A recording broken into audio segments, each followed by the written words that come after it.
Hello, everyone. Thanks for joining us for this webinar.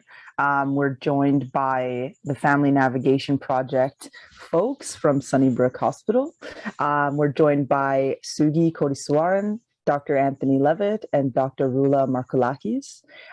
Before we get into the webinar, we just wanted to take a moment to acknowledge the land that we are on and acknowledge that we're all coming to this webinar and this meeting on traditional Indigenous lands. We invite folks to take the time after the webinar to acknowledge the land that they're on. You can visit native-land.ca to find out the territory that you're on, so that you can acknowledge the land that you're on in future meetings and in future webinars. I am coming to you from Toronto, Treaty 13 territory.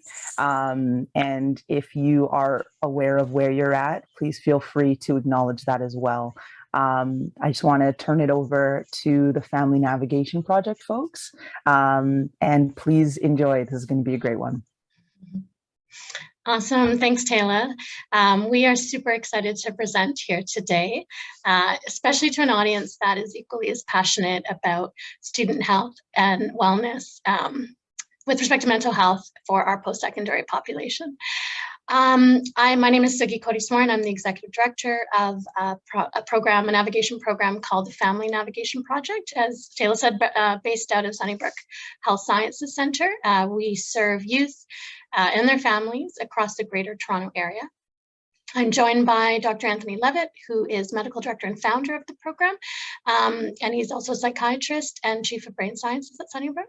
And last but not least, Dr. Rula Markoulakis is our scientist and based out of Sunnybrook Research Institute and leads our research and evaluation efforts. So today, we've got three objectives to tell you a little bit about and begin some great discussions. We're going to talk a little bit about what navigation is, but more importantly, what are the needs, barriers, and facilitators to accessing and transitioning through care for our transitional age youth. We're going to tell you a little bit about what FNP does and the work in our process.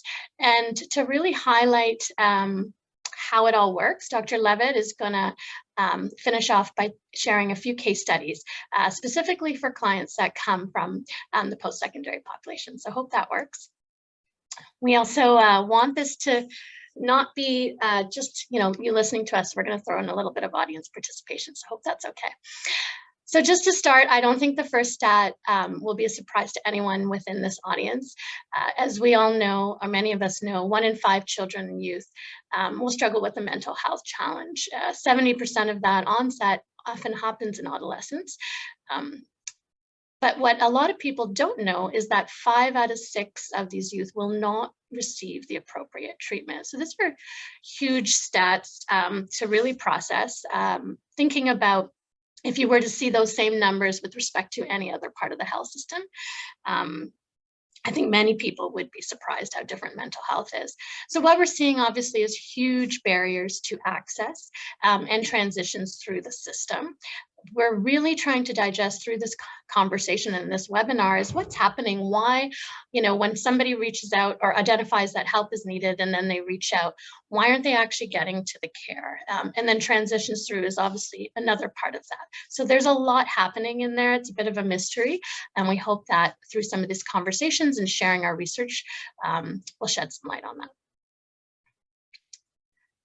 So here's the audience participation part. Hopefully some of you have used Slido or QR codes. If you take your phone, if you have a smartphone, and just hold up in camera mode to the QR code, it should pop up the website and you can just click on that and it'll take you to the poll. Alternatively, if you don't have a smartphone, you can open up a new browser, slido.com, and type in this number 408161, and it should take you to our poll.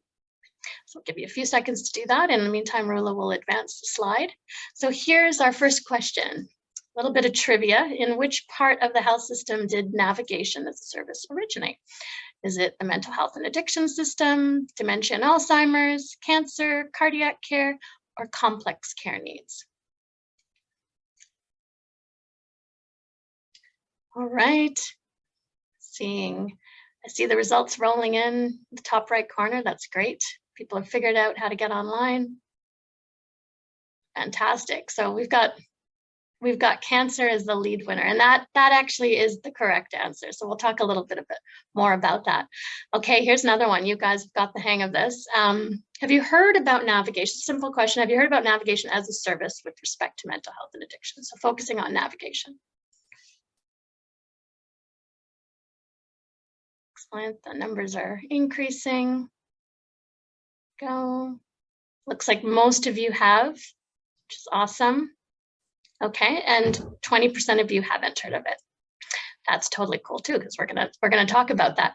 And then the last question: does your organization have a navigation service with respect to mental health and addiction? So within your universities and colleges, and if you do have an opportunity, we'd love for you to use the chat feature and actually comment on where you're seeing that service, which institutions. We'd love to see. We know many of them, but I'm sure we'll learn a lot more.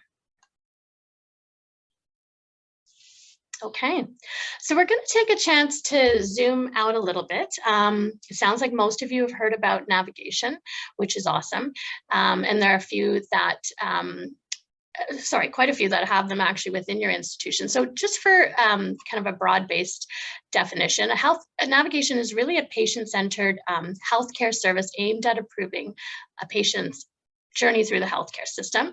It's about access to the system, but also transitions through the system. And Rula's going to talk a little bit more, especially about the transitions piece for the post-secondary population. Navigation as a service connects people to the most appropriate service and supports, but it doesn't stop there. It really focuses on reducing barriers and what can be done to kind of whittle away all those barriers that are really preventing access. For those of you who guessed cancer, you were right. It began actually, the concept of navigation began in 1990 in the US. Dr. Harold Friedman was actually a cancer surgeon who worked out of Harlem Hospital. And what he found was that there were huge disparities in outcomes for especially his some of his population that were Black and came from lower socioeconomic status. In fact, what he was seeing is that 5-year survival rates were 39% compared to the general population, which was significantly higher. What he did is he attached patient navigators to his patients and found that those 39% 5-year survival rates went up to 70%. So huge gains in outcomes by coupling a navigator. So fast forward today, what we're seeing is that there are dozens upon dozens of navigation services specific to MHA, or mental health and addictions, and specific to Ontario, but we definitely see them across Canada and internationally. So I'm going to hand over here to Rula, who's going to tell you a little bit about some of our research specifically in this space. Thank you, Sugi. So before I get into our research, I just wanted to contextualize for you all, given that many of you are coming from post-secondary education settings, what transitions might look like for students in the post-secondary education context. And so post-secondary students do experience many transitions in care. For example, if students are leaving home for the first time to arrive on campus in a new city or town, they might be losing previous connections to care. So their primary care physicians, any mental health care they might have been connected to previously, and so might find themselves without that support, that health support specifically that they've been used to having. Some of them might actually be experiencing mental health care needs for the very first time and not have any sense of where to even start. And so it's really their first foray into the system.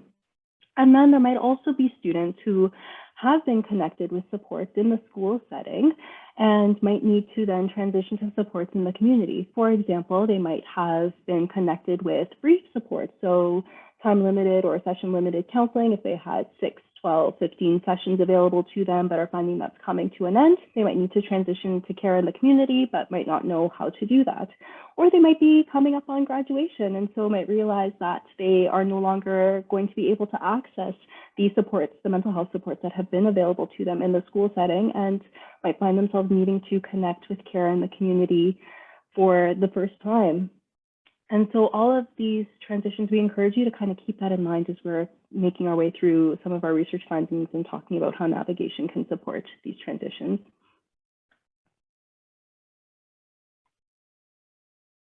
There we go. And so As Suki mentioned earlier, 5 out of 6 children and youth who are in need of mental health care actually do not access the care that they need. And so we are aware that transitional age youth, those youth that are between the ages of 12 to 29 or anywhere within kind of that range, are experiencing multiple individual and systemic barriers to care, which impact their ability to access and transition through services within and across multiple systems, so the child and youth mental health system and the adult mental health system. And so we wanted to understand what these needs are and the roles that navigation can play in supporting these needs to support access to and transition through care. And so we conducted a study that was funded by the Canadian Institutes of Health Research, where we did interviews and focus groups with transitional age youth with mental health or addictions concerns, caregivers of these transitional age youth, service providers that work with transitional age youth. And we also had a goal of speaking with decision makers, but the timing of this study was such that we were doing our interviews and focus groups right at the beginning of the pandemic. And so decision makers were otherwise preoccupied in kind of trying to sort out what would happen and how to pivot their services. The participants that we did speak with, we asked them about the needs of transitional age youth and families and the barriers and facilitators of access to and transition through care for transitional age youth with mental health and addictions concerns. And just before we get into the findings, a little bit about who we spoke with. So we ended up speaking with 14 youth and 26 caregivers, and these were individuals both with and without experience of navigation services. Some of them had been clients of our own navigation service, the Family Navigation Project, and some of them had never even heard of navigation. And we also spoke with 23 service providers. And these were service providers who were directly working with transitional age youth. The majority of participants identified as female, and the majority of participants were either in or had completed some degree of post-secondary education. And so in terms of what we learned, we identified multiple themes that told us about what the needs are for transitional age youth as they're making their way through the system. And these were pathways to care, appropriate and comprehensive care, continuity of care, informed care, and youth and family involvement. And what we actually found was when speaking about navigation and how navigation can support, the themes that arose when it comes to navigation actually overlaid exactly on these identified themes and needs in the system in general. And so I'll tell you about each of these one by one. In terms of pathways to care, this comprised the timeliness of help seeking, whereby some youth were actually delaying help seeking for reasons associated with stigma, not knowing where to start, so not really being able to find that pathway into the system to begin with. Sometimes this even had to do with their own personal beliefs about care and perhaps their own need for care. Once youth were entered into the system, sometimes the care pathway was actually not quite as clear as it could have been for them. They might not know where to connect, what should come next, how to make their way from one service to another when it was appropriate. And care was not necessarily as accessible as it could have been either. So there were times when someone's eligibility was precluding their ability to access certain service. Perhaps services weren't located in places that were physically accessible or geographically accessible for youth, or services were not necessarily accessible in terms of their responsiveness to youth availability and preferences. And so to demonstrate this, we had one caregiver say to another in a focus group when one caregiver identified that they were coming up to a transition with their youth, that their youth was about to age out of a service. One caregiver told the other, "I suggest you start now because we just had to transition from the child and adolescent clinic to the adult clinic in the same hospital. It was a 9-month wait.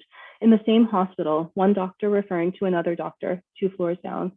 So this really shows sometimes the convoluted care pathways that people find themselves in when trying to transition between services. Next theme had to do with appropriate and comprehensive care, and appropriateness of care was one of the factors that fed into this.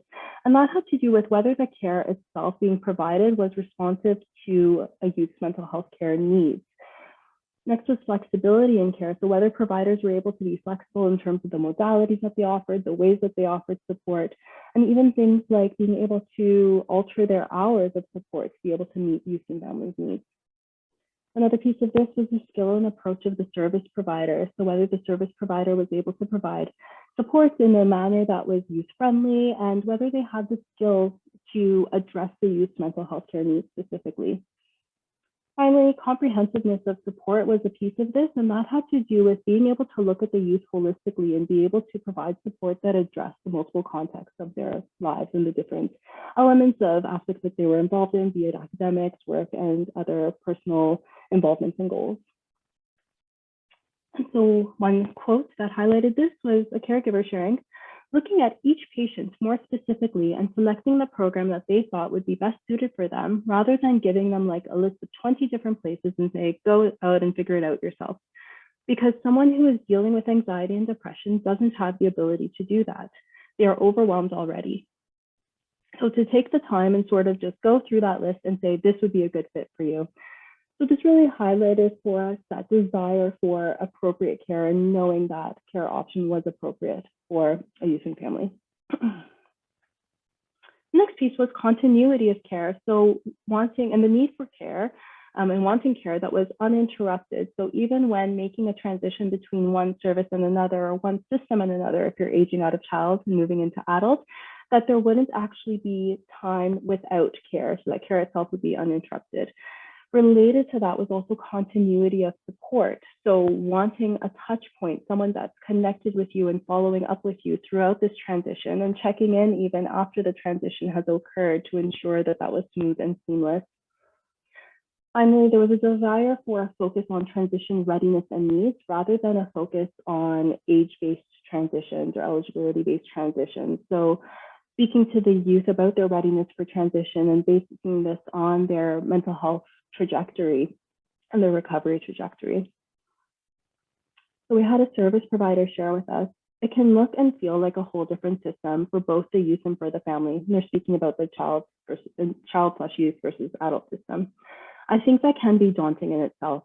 It could have a feeling of hopelessness, thinking, oh my gosh, I have to do this all over again. Knowing that their youth is still going to present in the way they presented last year, even though they're a different age, and they have to now learn this whole new entire system on their own. That can be very overwhelming. We also had a caregiver share with us when speaking about their experience with a provider. I guess when my son turned 16, he said, sorry, you know I can't see you anymore. You need to see somebody else. And we were like, who are you transferring him off to? And he said, sorry, I don't have anybody. And so basically I was quite surprised that we were kind of left to our own devices to try to find somebody who can take us on. The next theme had to do with informed care. So participants identified that there was a desire for access to resource information.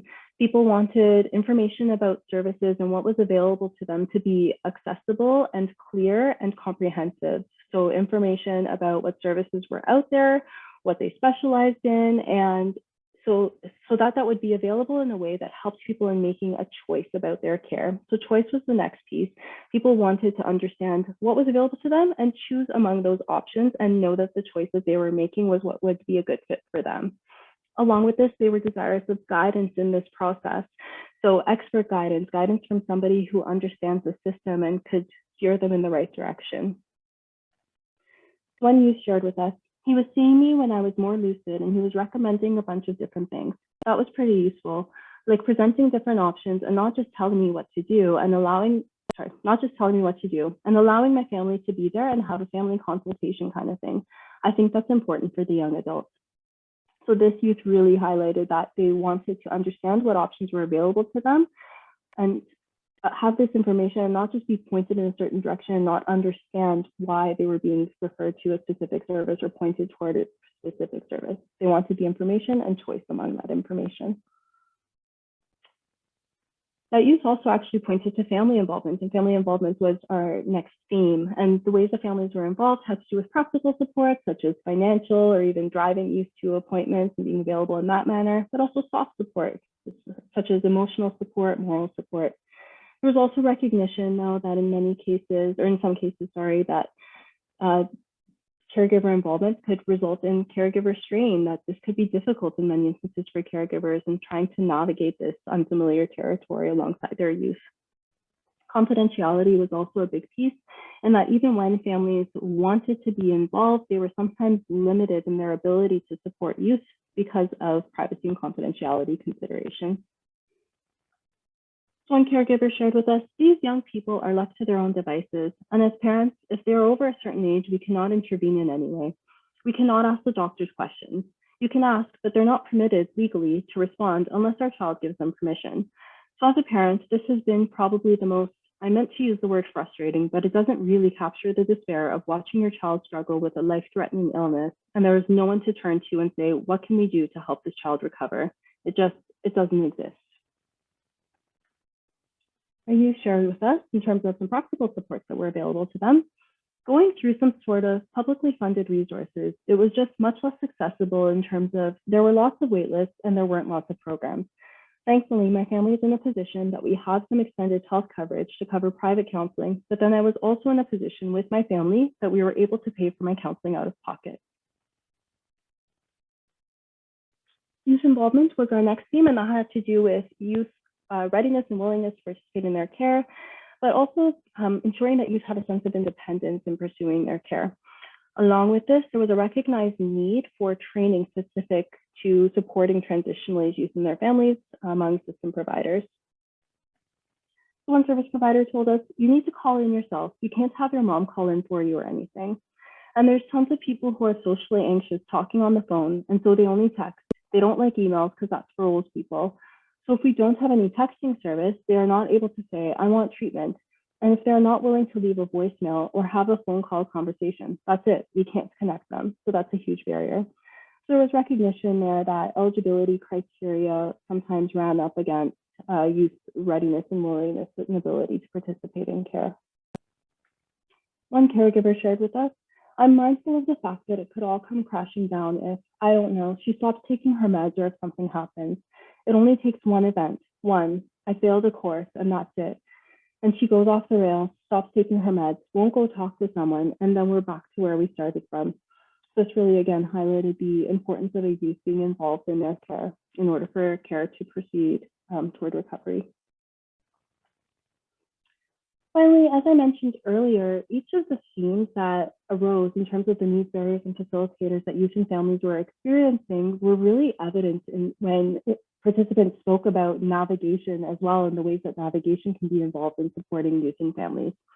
And so we saw here, there was discussion of navigation to traverse difficult pathways, navigation to ensure appropriate and comprehensive care, navigation to sustain continuity of care, navigation to support informed care, and navigation to facilitate youth and family involvement. I'm going to just pause for 1 second to take a sip of water.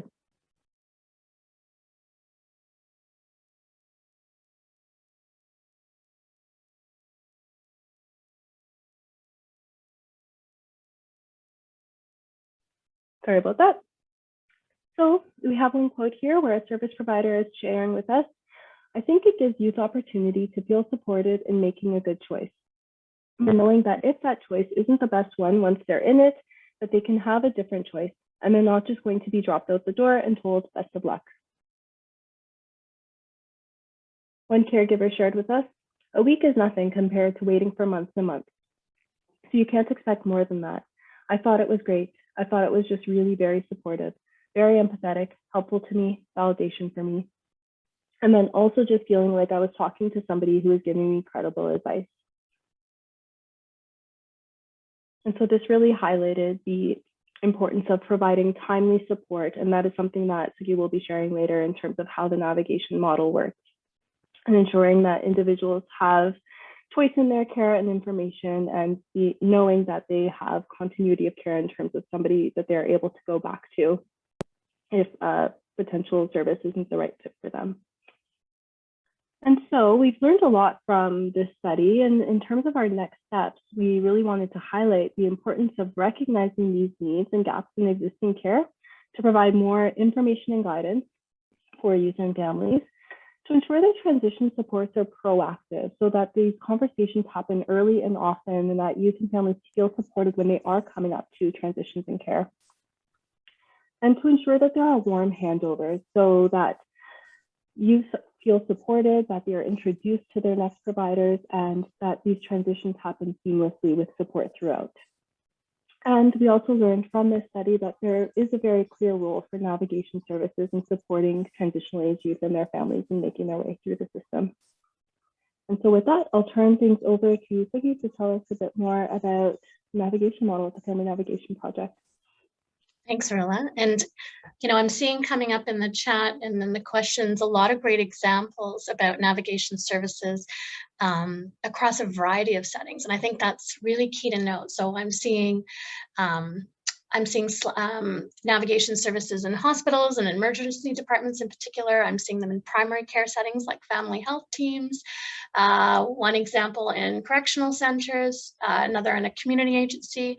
So yes, we're absolutely seeing it proliferating. I also see a question related to why is mental health navigation so little known? It's a great question. The reality is that, while it started in the US in 1990, it's relatively new to Canada, especially outside of some areas that kind of had a head start in cancer.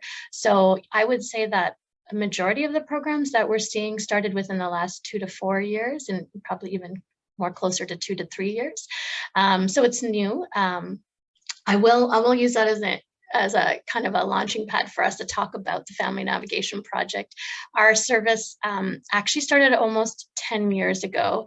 And what's interesting about it is that while we have this great research that Rula shared with you that was just done most recently, this program didn't start by looking at the research. We didn't know these themes. It wasn't laid out for us that way.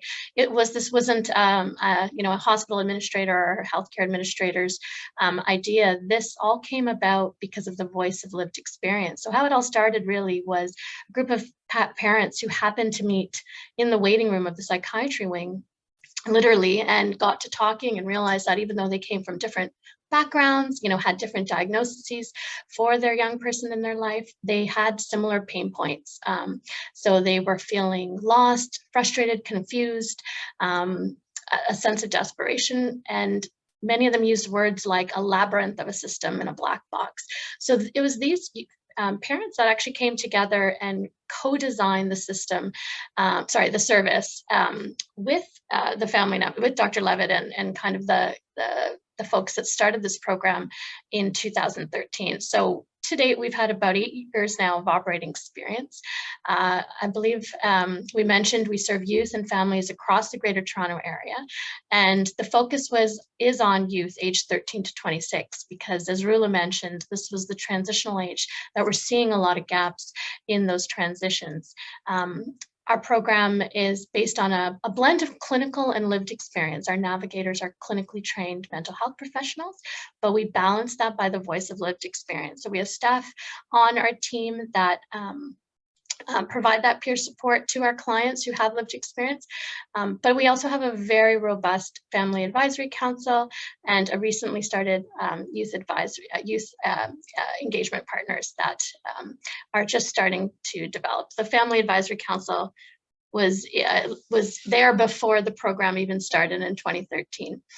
I also see a question related to our relationships with service providers. Another great question. Our navigators spend a very large percentage of their time building relationships with our peers in the system. So just to highlight, there are over 1,000 different partners and collaborators that we work with and get to know intimately and learn their approach, what they specialize in, what are their eligibility criteria, what are their wait lists, etc. And that's a big part of that system knowledge. So just not limited to the hospital, but of course, the community, residential care settings, educational settings, public as well as private. And another good point, somebody asked about why isn't it well known?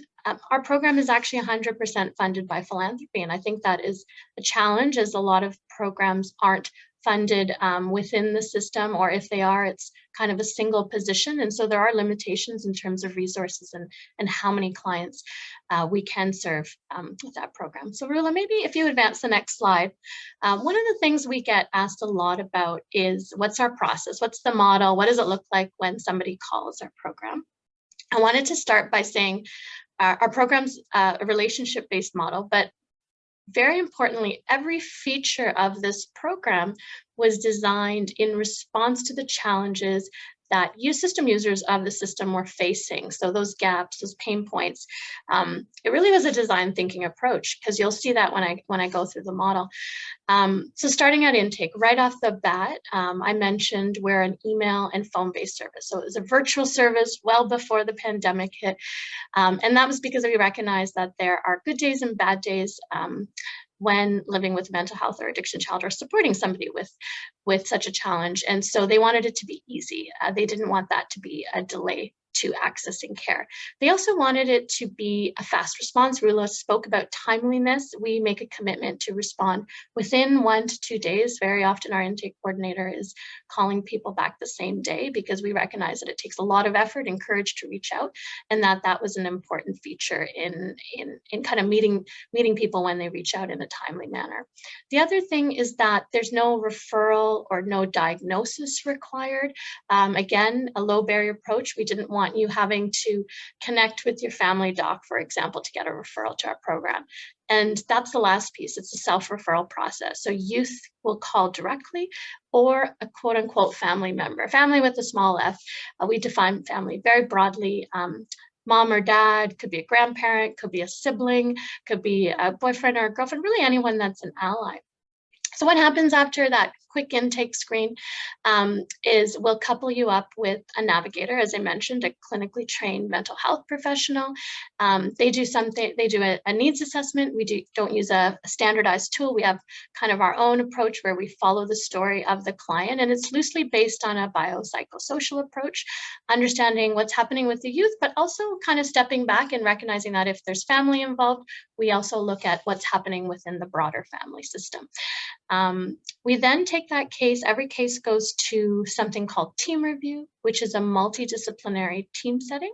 So it involves a number of navigators, as well as a member of our team, as I mentioned, who provides peer support, so that lived experience perspective, and a psychiatrist that also provides a medical lens. This group together essentially brainstorms options that would be a fit for that youth or the family member to identify good options for their unique setting. That's kind of gets us to the resource matching, where our navigators will do, lean on their relationships with service providers in the system to really get to understand the nuances of that matching. So knowing even what are the wait lists, what are the eligibility criteria, are there fees associated, are they accepting clients right now? And then they present those options to the client. And this really lends to the focus on choice and self-determination. Again, those were mentioned by Rula as really important needs to improve access. And then the client basically identifies which options they'd be interested in, and our navigator supports them in connecting to the resources. And that could be very different for each client and look differently depending on their needs. I would say one of the most important features, I think, of this model is the follow-up piece. Our navigators, quote unquote, stay in the boat with youth and families, and they follow up with them. They check in to say, hey, did you get there? How was that service? Is it working or is it not? And we may need to kind of continue and go back to the brainstorming mode. Another important feature that was defined by the voice of lived experience was that we're not discharging any clients. When clients get to a good space, we may kind of inactivate the case, but that door is always left open. We recognize that, especially for transitional age youth, there are many ups and downs. There are different transitions in life, different environments, different supports. So we leave that door open, and they connect back with the exact same navigator as possible, so that they can just continue their journey where they left off. They don't have to retell their story and start from scratch again. So that's the model in a jiffy. To date, we are really proud to say that we've navigated for over 4,300 youth across the GTA, and we do get calls even beyond. We know that the need is there regardless of geography. It comes back to that founding vision from the families who started this program. I would have to say that our sweet spot and our expertise lies in navigating for the most complex mental health and addictions cases. I put an asterisk next to complex because it's defined broadly beyond just a medical lens, so beyond just disease severity. It could include factors, as Rula mentioned, youth readiness. It could involve multiple conditions or potentially family members that also have a need for support with respect to mental health. It could involve scenarios related to social determinants of health. So we recognize that complexity is defined very broadly, and I would say that is really where our team focuses on. We also have, as being part of a teaching hospital, we have a robust research and evaluation program. We do qualitative and quantitative research, as you saw when Rula shared the study results, but there are other studies on the go. Another important part of our program is really evaluation. We have a robust and comprehensive evaluation framework that does a patient-reported survey with them at intake, so right after they call us, but then at 4 months later to really gain an appreciation of how we've helped in improving outcomes. So a little bit of stats just to share. People always ask us, who's typically making the first connection. So while we're always helping the youth with their mental health, there's different pathways to helping that youth, as I mentioned, anyone really who's an ally. So 82% of time over the last 3.5 years, I've just looked at the last 3.5 years, we're seeing that first point of contact by the caregiver, most typically mom at 67%, but also dads, grandparents, and siblings. What's really interesting to note is that, 18% of youth are reaching out to us first directly, but during the pandemic, we've seen a doubling of that percent reaching out. So that's really encouraging and lends to another great research study that we're doing with respect to youth engagement. So recognizing that, the model that we shared with you is working really well, but we recognize that there may be tweaks or enhancements or changes to the model that youth might need to help to really engage them in their navigation of the system. Another question that we get asked is, how do our clients hear about us? Right now, about 43% are hearing about us through our peers in the system. So these are other healthcare providers coming from a variety of settings, including hospital, community agencies, and also primary care family physicians. 34% word of mouth, and about 4%, I pulled out the education system. So again, I think there's room as well there for us to hear from our colleagues in your community as well. So I'm going to hand it over to Dr. Levitt, who's going to really highlight kind of the nuances of how we navigate by sharing a couple of case studies. Thanks very much, Sugi. I hope you can all hear me okay. So I'm going to talk about 2 cases. The first, and just to tell you, I have changed details of these cases so that it protects the anonymity of the person, but the principles are accurate. So the first case is BD, who was a 24-year-old student in a master's program. She spent 6 months the first time around in an episode of navigation, and progress was made, but she returned about 2 years later and had about a 2 or 3 month episode of navigation, just to demonstrate that we allow reactivation. That's because people's illnesses and conditions and circumstances change. So at intake, she was living independently with her partner. This is an example of someone who did not have family member contact on their behalf. She contacted herself. Now, she had been diagnosed with generalized anxiety disorder, bipolar type 2, and attention deficit disorder.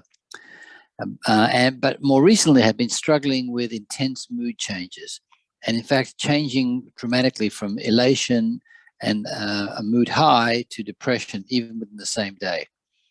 And multiple medications have been tried and failed. Now, this emotional dysregulation led to her crying at work and having anger outbursts at home with her partner, and her mood changes were affecting her school, her work, and her relationships. Life had become quite a mess, governed by these mood changes. Now, her goal at the time of contacting Family Navigation was to stabilize her mood so that she could improve things at school, at work, and with her romantic relationship. And she also wanted to connect with an affordable therapist. So the key players at that time were her partner, but also a very involved family doctor. And so the navigator takes advantage of the people that are the support system. So, of course, I went through a process as Sugi described, following intake and needs assessment, and a navigation plan was constructed, which included several components. The first was a psychiatric assessment. So the psychiatrist who sits in on every new case that's presented, team review at FNP, flagged the fact that there were some very complex mood issues going on, and encouraged a referral to a psychiatrist, a specialist in mood disorders. And the navigator provided language to support the family doctor's referral. And in fact, a lot of the time, our navigators help with the language that moves people through the system. And she did see a mood specialist, and the mood specialist said she had a mixed state bipolar disorder, that is both depression and mania at the same time. And this was a very important diagnosis, because it really governs treatment and tells us what not to use as well as what to use. In terms of therapy, she was referred to a local hospital for free therapy, essentially. But the therapist assessed that the youth's mood was too unstable to manage therapy. But she was connected to Stella's Place in Toronto, and she was waitlisted for a dialectical behavior therapy group, DBT group. In terms of family and caregiver support, now the partner at this time was the youth's main support, and the caregiver when they were unwell. And the navigator worked with the caregiver to develop that caregiver's own personal goals. It turned out the caregiver was working, had a benefits plan, and was interested in private support. So the navigator provided options for private therapy, and eventually connected the partner to a therapist who was experienced in working with young men who were supporting individuals who were experiencing emotional dysregulation. So a very specific niche, but our navigators are aware of the different niches that therapists have, and so the connection was made. The navigator also worked on the communication between all the people involved in the care, so the psychiatrist, the family doctor, school, and this helped, and with the youth themselves, and this helped to develop paperwork that allowed her to apply for a bursary. So an update, BD completed school. She and her partner are now engaged. She's been married in 2022. She had a complex pathway to recovery. She continued to experience ups and downs while trying to get the treatment for stabilization. And in fact, she spends more time euthymic, that is stable now, and the highs and lows are nowhere near as severe, but she's still got a ways to go to get full control of her illness. The partner accessed his own supports, which he found very beneficial for his own self-care, but also learning about bipolar disorder, mixed states, and more able to provide supports. Now, BD did finish the course, but is unable to find work. And so not everything about every story is all cheery and rosy, but she will eventually find some kind of employment. It obviously graduated at a very difficult time. But she's also been referred to case management so that they can give her more ongoing help with goal setting and connecting to her supports as she moves forward. So that's a picture. I don't want to give you the sense that all navigation ties, it's a nice bundle that fits together, but we do move people forward. And there are several themes I want to address. The first is that assistance with communication with system partners is often needed, so that we can suggest a referral or suggest someone go to a service, but often there's a specific communication required to enhance that connection. There's a reduction in burden required for both the client and their caregiver. When the caregiver's burden is reduced, it also improves outcome. Navigation is most effective when it's not blind to the clinical evaluation. In other words, it's so much better for us to have knowledge about diagnosis and the clinical situation from the treatment team involved in the care. And finally, mental illness is not necessarily stable, and navigation must adapt and be responsible and get in the boat. And now I've color-coded these so that you can match them up to the needs that Rula spoke about earlier. So the assistance with the communication has to do with pathways to care and the importance of pathways. The reduction in the burden for the client and caregiver is why youth and family involvement is important. Navigation as requiring clinical evaluation refers to the same notion of informed care, and the fact that mental illness is not stable over time is connected with this notion of continuity of care. So I wanted to just broaden that. Sugi, should we quickly do the last case, or should we stop for questions? Yep, we'll do the last case. Okay, so this is the second case, a bit quicker. I'm going to call this person AD, who's a 20-year-old in third-year undergrad. Now, this navigation took 10 months, and sometimes, navigation can be as short as 2 weeks, sometimes much longer. This was a longer case. At intake, she was living in a campus dorm, identifying herself as Afro-Haitian and Chinese, and was studying informatics. Her concerns were about she had a diagnosis of generalized anxiety disorder, obsessive compulsive disorder, depression. She thought she might have PTSD, post-traumatic stress disorder, and she was misusing alcohol all the time. This was all leading her to feel very tired all the time. She was having multiple flashbacks, she had weight concerns, and she had chronic pain. And her goals when she started working with us were to clarify whether she did have a PTSD diagnosis and what the treatment should be. She wanted better control of her anxiety and OCD. And she wanted a new family doctor who had more of a understanding and sensitivity to her mental health needs. At the time, she was not connected with family, but she did have a counselor at the University Health Services, so that was one of the key players. The plan we came up with included psychiatric assessment. She was referred then to the campus psychiatrist, who confirmed anxiety and OCD, but said she did not have PTSD. She was provided a list of possible GPs to select from by the navigator, and the psychiatrist prescribed meds, suggested therapy, and the navigator made the connection with therapy. She had a self-help group with Hope and Me. She found an East Asian therapist that was very important for her to have a culturally competent therapist, and this led to and the addictions counseling was part of that therapy. So just in summary, the themes from this case were the update in this case, the youth elected to transfer to a university closer to supports. She had friends in another city and in a field that she thought was more close to her passion. She followed up with the local CMHA for medications and monitoring. And although she had early side effects, both the OCD and the anxiety are improving, and she has scheduled an appointment with an affordable East Asian therapist and is very pleased about that. So just a quick summary of the themes. Mental health and addiction support is most effective when it's culturally sensitive, and that was true in this young woman's case. Navigation for chronic illness is a long-term commitment. It was a 10-month process of navigation. And university health services can be very helpful, but there's often need for longer-term and specialized follow-up for some. So back to Sugi for concluding statements, and then we'll take questions. Yeah, some final thoughts. We've heard and seen that navigation is rapidly proliferating in a variety of different settings and across different subpopulations and different geographies. We've seen that there's been tremendous impact in oncology, but also we're seeing that in different areas like mental health and addictions and other areas.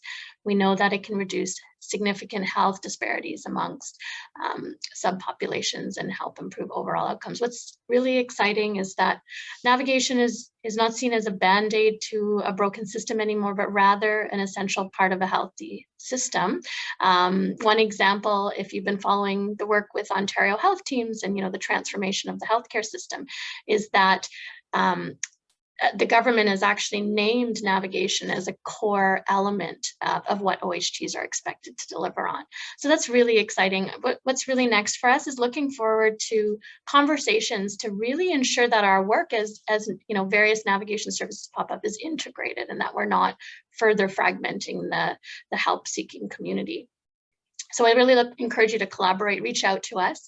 Another plug, another opportunity to work together is an upcoming conference. It's the Canadian Healthcare Navigation Conference. We co-hosted the first one with our partners out east at UMB last April, and it was a tremendous success, selling out with over 200 attendees.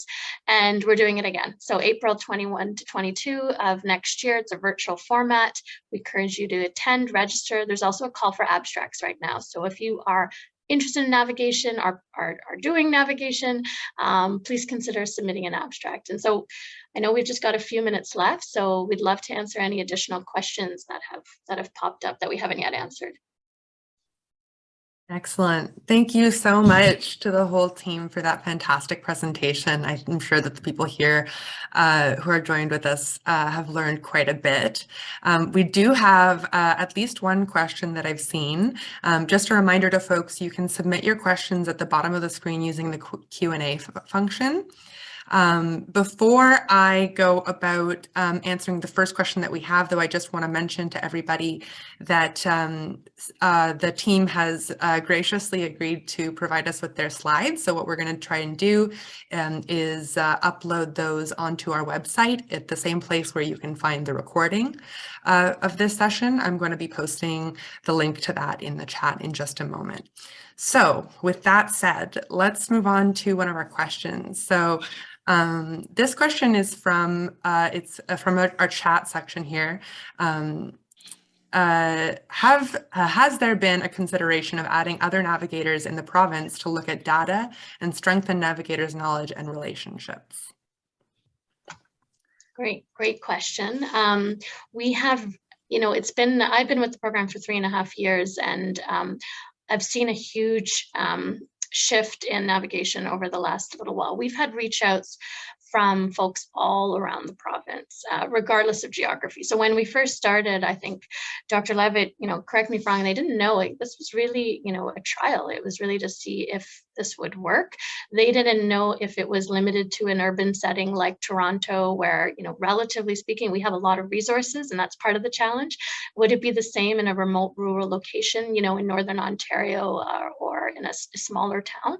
And what we found through talking to people all around the province is yes, they absolutely, when they learn about our service or reach out to us through our research and find out about us, we're having discussions with folks all around the province about how a model like this or similar to this can be brought to their region. So there are conversations with folks up north, kind of just east of us in Eastern Ontario, south of us in Southern Ontario, and also just north of Toronto as well. So absolutely, this is something that we are actively interested in talking to people about. Fantastic, thank you. We don't seem to have any more questions coming in, but I'm going to give people just another minute just to get, if they need a little bit of time to think of some questions. I could make a comment. We do get calls all the time from people outside the age range and outside the geography from all over Ontario. And although we don't provide the full navigation service, we do a kind of light version. But I can tell you the same issues that exist inside the GTA exist outside the GTA. They're the same issues across. Families and youth feel lost, don't know how to access the system, feel like there's no way forward, or often have tried and feel like nothing has worked. And so I'm, as Sugi said, I'm absolutely sure that across the province there is a need. And the second thing is there is a need for, even if there were programs all across the province, and there are, they need to be integrated. I think the question that was asked was, is there some advantage in knowing about what's going on in various parts of the province? Absolutely. If you're living in Kapuskasing and the expert is in Whitby, or you're living in Windsor and the expert is in Ottawa who can deal with the specific issue, we have a provincial system. We ought to be able to integrate and find ways to move people appropriately and efficiently around the province. Fantastic. Thanks so much, Dr. Levitt. So we have time for just one more question before we close up. We're going to be closing up at 1:55 today to make room for another meeting that we have. So I'm just going to choose one of the questions here, which is, can family members call to get general advice about accessing services?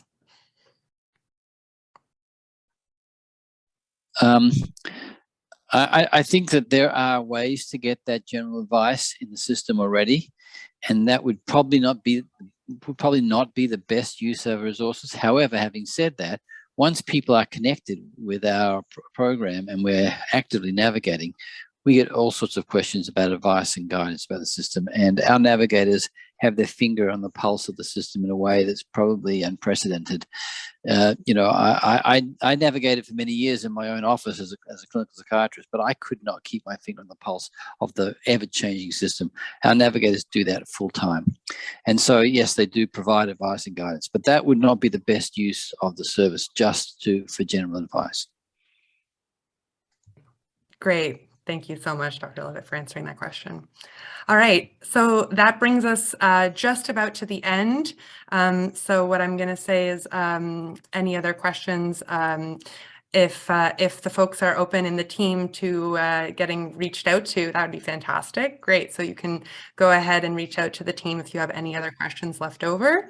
I'm going to say thank you all so much. Thank you to Sugi and Rula and Anthony, and thank you to everybody who came in to watch and to learn today. I hope you all have a great rest of your day. Thank you. Thanks for having us. Thanks for having us. Agreed.